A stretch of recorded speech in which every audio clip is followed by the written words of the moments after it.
What's up, America YouTubers? Yes, sir. This is your boy Prime, and you already know it's that damn time. Check me out. So, I got a news story. Basically, I believe this actually comes from the Lyft blog. Lyft basically is introducing Lyft car seat, which will only be in NYC for right now. But Lyft car seat, when I was in DC, and I looked at my Uber app, I noticed that in DC they had all these different services that I never even heard of. Like, for example, they had Uber car seat, Uber XL car seat, Uber Select car seat, Uber Black car seat, you name it. They had all of those things, right? Now, the reason why I'm even bringing this to you guys' attention is because I remember seeing all those different services in DC. I know they're not everywhere, and it's like, why not? You know, one of the biggest problems that Uber and Lyft drivers has is picking up kids and picking up mothers that have kids that are too young to be in a car without a car seat. And it is a hassle for the passenger to bring a car seat with them. I know it is. It is a straight up hassle. But it's not our problem as a driver. Like, by law, we can't have these kids in the car if they don't have a car seat. Now, all of us are prepared or fully equipped with car seats. Like, I don't have any kids, therefore I don't own a car seat. And, to passengers, they don't understand that because they don't listen. Passengers, they do not read the terms of use. I have yet to see a customer or passenger actually be knowledgeable about the rules. Like, they barely know the local and federal and whatever rules like that. They barely know that. So for them to look into Lyft.com, Uber.com, and look up terms of use, you asking for a hell of a lot. Okay, so just remember that passengers do not know any of the Uber and Lyft policies. They don't know them. Only thing that they ever know is that you cannot throw up in the car. You know why they know that? It's because they heard that word of mouth. Because they know somebody that threw up in the car and got charged $200-300. Okay, now they know, because that whoop them right on up. You get taxed for that. But that's all they really know. They don't know anything. They know that you're supposed to act right, but to them, I paid. So if I want to act crazy, I can, right? So this is one of my biggest problems that I have. That's the reason why I stopped working and driving in the mornings, because I would always pick up kids and women that had kids in the morning, because they be taking the kids to school, kids be getting in the car, all that kind of stuff, right?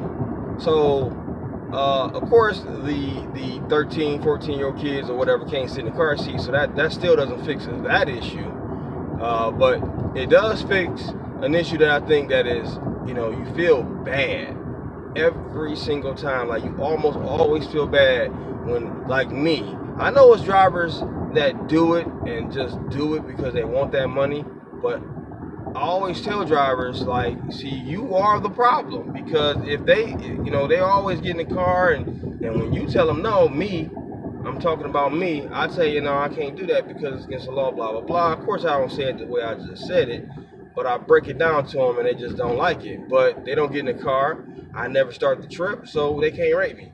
But you are the problem, my friend, because you are allowing this behavior. Every time they get in the car, if you don't know the rules, okay, it's time for you to know the rules, because how would you ever do something successfully, you know what I'm saying, and not know the rules through and through? Like, because you could be breaking the rules for a company that you just started working for and not even know, because you don't even know you never read the employee handbook. Well, guess what? The terms of use is basically your employee handbook here, because you need to know what the terms are so that you don't violate these terms and get deactivated. So if you plan on making money on this, I don't care if you plan on doing it full time or forever. You know, I hear people say I'm only gonna do this for about a year or 2 months or whatever. Okay, well, whatever. You know, this is so crazy.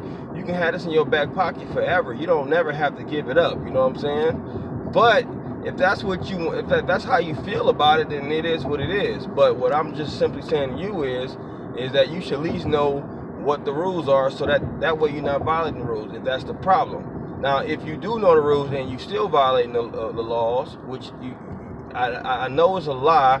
If a person said, "Oh, I didn't know that was against Lyft and Uber's terms of use," well, yeah, well, what else? You know it's against the law, though, right? So it don't even matter.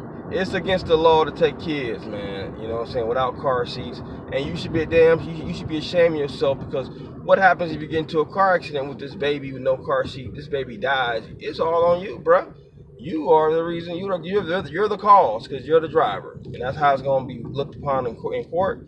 They're not trying to hear that. Oh, well, it was her baby. No. It's not how it works. So, you know, it's important that we understand those things, because, you know, as drivers, we get a lot of different situations that could really harm your reputation, harm your livelihood. I mean, it goes on and on and on the type of things that could really jack you up, basically, right? So we have to be smart enough to know, okay? Now, a few things about the the Lyft car seat in NYC. The driver is responsible for, you know, installing it. They actually take classes on it, and they are certified basically by a company. And the company, let me make sure I get the company's name correctly here. It's a company called, it's really, I think it's like an organization almost, or like a government organization. CPS technicians, okay, have been certified by the National Child Passenger and Safety Training. So basically, they're trained by some organization called CPS, and they're supposed to be top of the line, I guess. You know what I'm saying? So the driver is responsible for installing it, but the passenger is responsible for putting their child in the seatbelt and taking the child out of the seatbelt. So that basically means, as the driver, you don't have to touch the baby, which I would have never even thought you would have to anyway. That's kind of strange anyway. So pretty much that's how it's broke down. So, you know, the drivers that do have the car seat are fully certified and tested to be able to do this. I'm not sure how they are tested, probably online, I'm not sure. But whatever the case may be, they are fully tested. Okay, so these people know what the heck they should be doing, and that's good.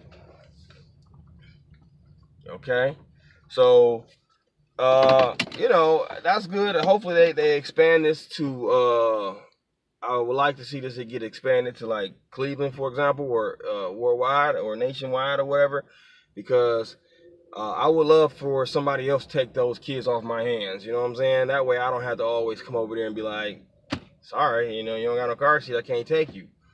So just wanted to throw that news out there. Not too long, not too much, but that's it. So I'm gonna wrap it up like that. Hey, this your boy Prime Time. They call me Prime. But listen, if you don't want to do the time, don't do the damn crime. You hear me? And that's been my time. I'm out of here.